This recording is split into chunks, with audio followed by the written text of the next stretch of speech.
Kenapa? Masyarakat tradisional itu berpatokan pada simbol-simbol. Di era modern, simbol itu berganti dengan gelar. Kartu nama saya tanpa gelar. Kartu nama orang luar negeri tanpa gelar. Gelar itu simbol, berarti kita masih masyarakat tradisional. Gelar-gelar Anda yang Anda pakai itu bukan simbol Anda orang pintar dan intelektual, tapi itu simbol bahwa Anda telah melalui jenjang pendidikan tertentu. Kalau kita kuliah S2 S3 pasti lulus, cuma masalah waktu. Yang penting kau bayar SPP. Betul tidak? Ini Anda masang, saya tantang Anda. Artinya pesan positif yang saya sampaikan, jangan terlena dengan gelar-gelar Anda. Ya, banyak tanpa gelar tapi mereka melahirkan buku, simbol intelektual yang membuat buku. Berapa dokter di Sulawesi Selatan? Pernah suatu ketika di Latimojong Asrama, Latimojong ada studi tur dari UNHAS. Kita sudah punya dokter begini dokter. Saya bilang berapa buku yang lain di UNHAS? Ini 23 tahun yang lalu. Berapa buku yang lain yang dipakai secara nasional? Berapa? Ini otokritik kita, ya. Jangan terlena dengan gelar Anda S2 S3 nanti kan ada, ya. Jangan ada. ITKN, S2, ITKN, pasca. Apa sih? Apa pasca? Siapa Anda di Republik ini? Apa yang Anda pernah berbuat?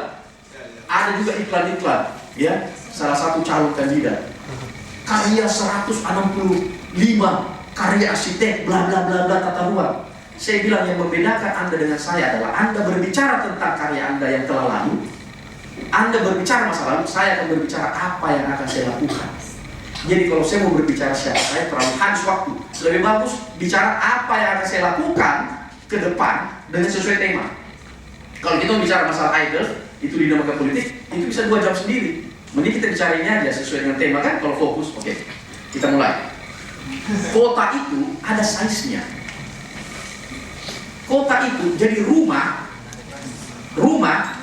komplek, kawasan, kota, negara, itu sama, size-nya aja yang berbeda. Samanya di mana? Ada tata ruangnya. Rumah ada ruang tamunya, ada ruang makannya, ada toiletnya, ada dapur, ada tata ruangnya kan? Komplek juga begitu. Jadi dalam size tertentu itu adalah tata ruang. Hanya saja R-nya sering hilang, jadi tata uang. Jadi susah. Tata ruang dan tata uang, ya kan? Nah, konsekuensi daripada tata ruang itu apa? Yang penyakit kota, kemacetan, banjir itu karena tata ruang. Ya, kota 200.000 penduduk itu adalah kota kecil. 200 sampai 500 itu kota sedang. 500 sampai 1 juta itu kota besar. 1 juta sampai 5 juta itu metropolitan. Jadi Makassar sudah berada di metropolitan 1,3 kan? Nah, 5 juta ke atas itu megapolitan. Jakarta sudah megapolitan. Artinya apa? Ya, teman-teman dari PWK pasti tahu lah. Ya, kalau misalnya size ini itu harus didukung dengan infrastrukturnya. Kalau kota kecil bagaimana infrastruktur hotel? Tahu nggak apa konsekuensinya? Kalau anak PWK banyak di sini. Anak PWK. Nah, kalau anak PWK tahu, kalau hotel itu kan harus dihitung, dia punya limbahnya, berapa air pembuangannya, jadi drainasenya disesuaikan dengan itu. Kalau di pemukiman, oh gotnya cukup sekian.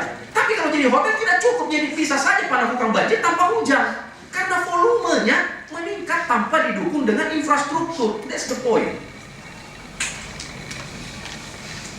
Pengembangan kota bukan berhenti pada satu titik. Sekarang Tanjung, Hertas Limbaru, 4 tahun akan datang pasti banjir dan macet. Kenapa? Itu tanda hujan, sawah tanda hujan dirubah jadi pemukiman. Boleh-boleh saja, tetapi harus ada substitusinya. Izin diberikan seperti di Jakarta. Saya konsultan Gubernur DKI sejak Sutioso sampai sekarang. Perda-perda tentang tata ruang, perbu-perbu tentang saya yang bikin. Kenapa saya mau masuk ke sini? Karena saya tahu bagaimana ini kasihan. Terus saya ingat kota kelahiran saya masih bisa diselamatkan. Jakarta sudah tidak bisa. Makanya Carrefour di tengah kota begini loh. Itu bukan hanya dari segi Carrefour bukan hanya dari segi traffic, ya. Tetapi ekonomi rakyat hancur. Carrefour itu dari Prancis. Tidak ada Carrefour di tengah kota Paris. Lotte Mart dari Korea. Tidak ada Lotte Mart di tengah kota Seoul. hipermart dari Amerika tidak hanya tengah kota. Mereka negara kapitalis tapi punya ada tata niaga. Dengan Carrefour di tengah kota head to head mati pasar tradisional. Karena dia tidak bisa bersaing. Ini namanya neolib. Kalau Anda bisa neolib, makhluknya apa ini? Adalah free fight competition. Pertarungan bebas. Bagaimana bisa pemerintah membiarkan itu? Pembiaran terhadap pemerintah pembiaran pertarungan bebas antara pedagang dengan pasar-pasar modern. Kalau Carrefour rame, uangnya kemana? Kalau pasar Butung rame, uangnya kemana? Kan itu implikasinya, bukan hanya PAD dapat izin kecil itu, tapi implikasi sosial politiknya tidak diperhitungkan. Itu kealpaan daripada pemimpin kota. Coba bayangkan, mati. Bagaimana tidak Carrefour menang? Dia lebih murah karena dari pabrik langsung ke situ, sehingga tidak ada biaya distribusi. Kalau pasar tradisional distribusinya berapa kali? Terus apa? Dia pakai AC, ini tidak. Jadi kalau saya jadi wali kota, insya Allah saya akan renovasi itu pasar-pasar tradisional. Tidak pakai APBD, tidak pakai APBD. Caranya kerjasama dengan swasta. Saya bikin perjanjiannya PD Pasar Jaya di Jakarta. Swasta, Pak Wambai, Pak. Swasta bangun pasar 3 lantai. Dia ongkos dia. Tapi di atasnya, you bisa bikin hotel. Win-win solution. Tidak ada yang dirugikan. Dia bisa bikin hotel. 25 tahun hotel menjadi milik kita. BOT, Build, Operate, and Transfer. Perjanjian saya yang bikin di Jakarta. Kenapa saya tidak terapkan? Jadi tidak perlu pakai APBD di renovasi pasar, tapi kerjasama. Maaf, saya agak emosional kalau Geregetan kita buru-buru waktu di kota, ya. Tapi lama sekali September ini ya. Mau saya besok pemilu. Ya. Nah, pengembangan kota di sini yang dimaksud adalah, ya, pusat-pusat pertumbuhan baru di utara dan di selatan kota, Pak. Nah, yang pertama saya pindahkan adalah dinas SKPD pemerintah kota dipindahkan di satu tempat, Pak, kota baru. Ya, efeknya apa? Satu, pegawai rendahan bisa berumahnya di klub. Islamnya di mana?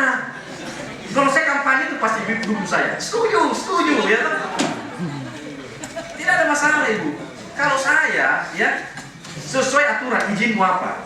Gudang-gudang tidak boleh di tengah kota karena suap, Pak. Jadi kita tidak bisa tegas kalau kita terima suap. Itu persoalannya ini. Nah, jadi wali kota itu tidak susah. Sepanjang kau tidak terima suap, kau bisa tegas. Itu aja. Ya toh? Kepala dinas gampang. Saya tidak mau tahu besok bersih ya. Bagaimana caranya? Kau yang pikir, Ki. Kau kepala dinas. Saya kebijakan. Kau yang pikir. Tim politik. Marketing politik di marketingin. Kita main opini dulu. Pemilih cerdas. Ya, golput 80% dan itu bersarang di kampus. Saya di IAIN, kita kan kalau suatu kampus tidak ada calon berani keluar masuk kampus. Di Amerika, Obama itu keluar masuk kampus dulu, diuji konsepnya baru terjun ke masyarakat. Nah, itu saya mau lakukan. Di IAIN saya bilang bahwa susah orang kampus. Kritik aja terus, tapi tidak pergi ke TPS. Iya kan? Percuma kok kritik kalau tidak pergi ke TPS. Tapi jawabannya apa? Kita pergi percuma, Pak. Tidak ada calon yang berkualitas. Itu dulu. Tapi bulan September sudah ada, ya. Tidak ada lagi alasan kalau tidak pergi ke TPS. Ya. Jadi kita punya tagline, jangan golput, ada yang calon. Terima kasih. Wassalamualaikum.